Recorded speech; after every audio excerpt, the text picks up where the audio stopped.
अख्तरुल ईमान साहब ने ख़त लिखा है।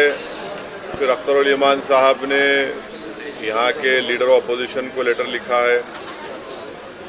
मीडिया के ज़रिए हमने इस बात को कहा है कि MIM पार्टी अलायंस के लिए तैयार है।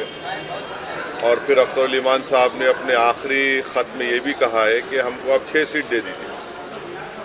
अब ये उनको फैसला करना है।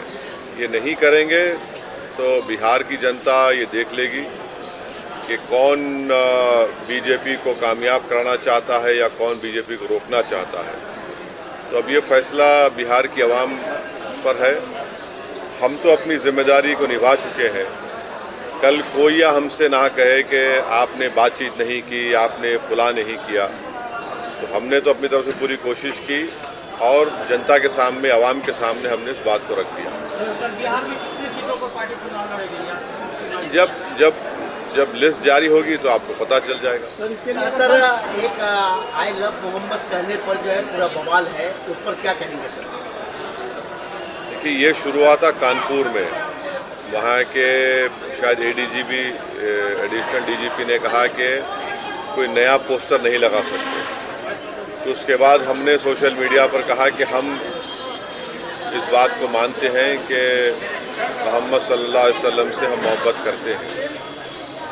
हर मुसलमान मोहम्मद सल्लल्लाहु अलैहि वसल्लम से मोहब्बत करता है इसलिए कि उसके ईमान का हिस्सा है।